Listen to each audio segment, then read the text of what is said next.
Cam Jansen and the Mystery of the To Deborah Brody, a good friend. Hey, what? Chapter 1.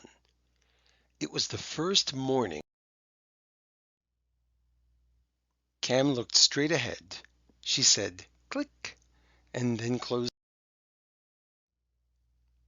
In her brain, when Cam was younger, people called her Jen, shortened to Cam. All right, Eric said. What color socks am I wearing? Cam thought a moment. That's not really fair, she said. I never saw your socks. But Cam didn't open her eyes. You're wearing green pants, a green belt, and green sneakers, she said. I'll bet your socks are green, too. You're too much, Cam. No, you're too neat.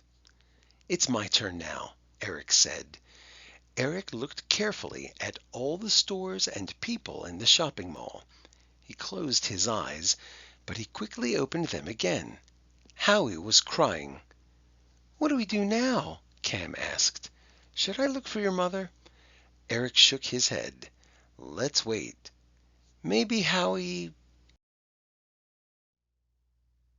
will go back to sleep. But what if he doesn't? Cam asked. Then I have to find out whether he wants to be held, fed, or changed. I have everything I need right here. Eric patted the insulated bag strapped to the front of the carriage. Eric and Cam watched to see what Howie would do. He squirmed, turned his head from side to side, and then went back to sleep. Let's play another memory game, Cam said. Let's not. I'm tired of losing. Eric rocked the carriage. Rocking relaxes a baby, he told Cam. Cam was an only child, so she didn't know much about babies. Eric was the oldest of 4 children. Besides Howie, who wasn't even a year old, Eric had twin sisters who were 7. Eric rocked the carriage gently while he and Cam talked about the 5th grade science fair. It was being held right after spring vacation. Eric was making a sundial, and Cam was making a box camera. Suddenly, a loud bell rang. It woke Howie and he started to cry. Cam jumped up on the bench. It's Parker's jewelry store, she yelled. Their alarm just went off. Eric pulled at Cam's sneakers. Get down from there. No, wait. Maybe something is happening. Something was happening. A tall, heavy man with a mustache and wearing a dark suit ran out of the jewelry store toward the center of the mall. He was in a real hurry. He pushed people aside, including Eric. Cam looked straight at the man and said, click.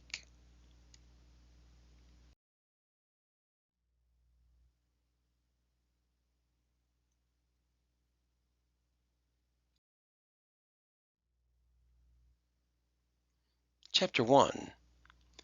Why is Cam the main character's nickname? Why didn't Eric want to play memory games anymore? Why do you think the alarm went off in the jewelry store?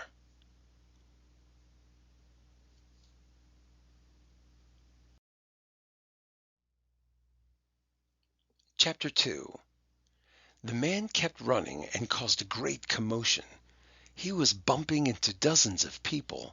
He left a path of angry shoppers from Parker's jewelry store halfway through the shopping mall.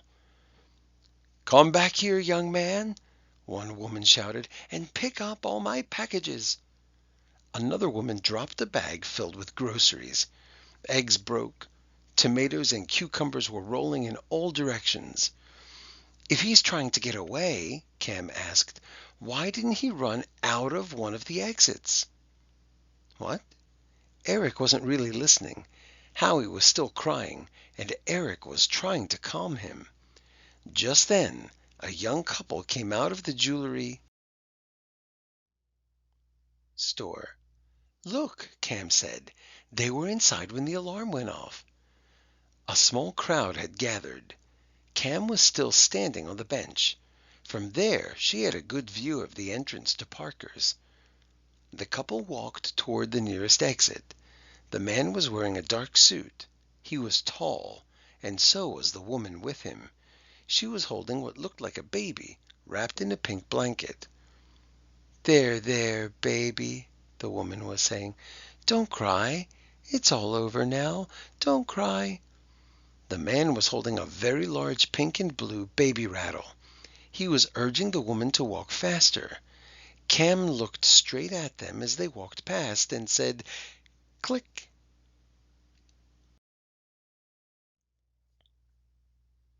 Then Eric saw two old women coming out of the store.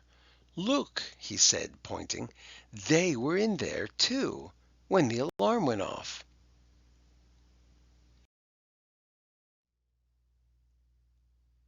The women were upset. One was clutching her heart. The other was leaning forward and holding a cane with both hands. She walked as if the cane were the only thing keeping her up. The women sat down on the bench nearest Cam and Eric. "Oh, my," the woman holding her heart said. "I never thought I'd live through that." The other woman just sighed.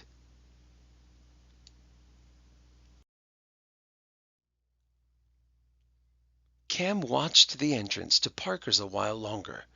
No one else left the store. Then she saw someone inside shut the door and hang a sign in the window.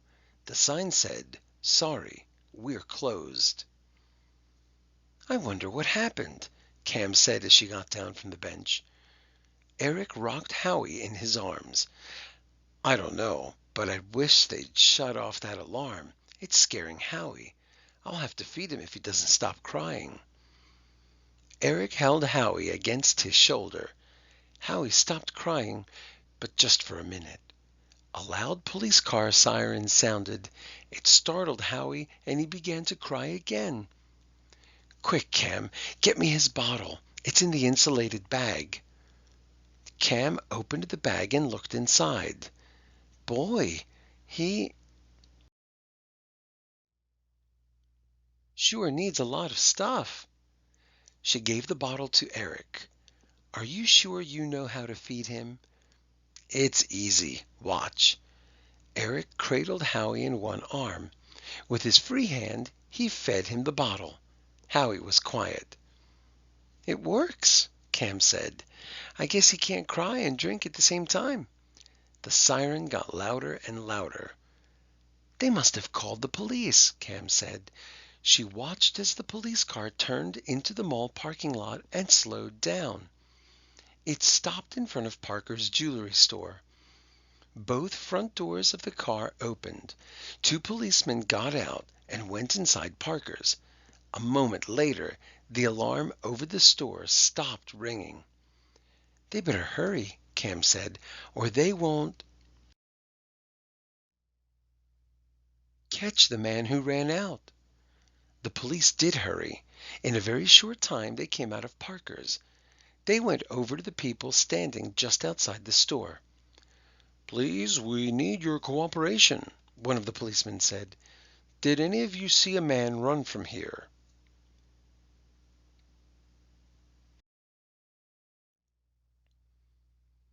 Everyone started yelling at once. "Yes, we saw him. He was tall, heavy." No, no, he was short, short and thin. He had a mustache. He was wearing an ugly green tie. Ugly? I liked that tie. I have the same one at home. The policeman held up his hands for quiet. Did any of you see which way he went?" "I did," one woman called out. "He almost knocked me down." She put her hands on her hips and waited to make sure everyone was listening. "He went that way." She pointed toward the center of the mall.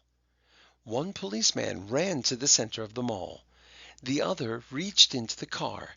He pulled out a police phone and spoke into it. "Robbery reported at Parker's Jewelry Store, Hamilton Shopping Mall." Suspect wearing dark suit and green tie was last seen running toward the Stage Street exit. Please send car to Stage and Fulton to help apprehend 10-4 Central. He reached into the car and replaced the phone. Then he ran toward the center of the mall.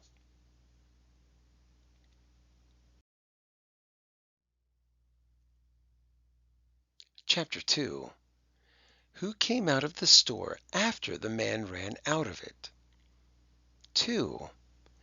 How did Eric get his baby brother to stop crying when the alarm was going off? 3.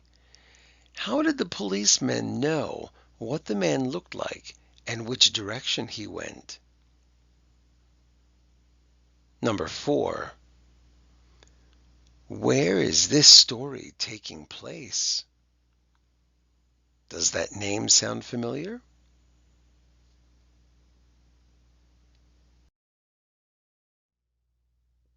To be continued.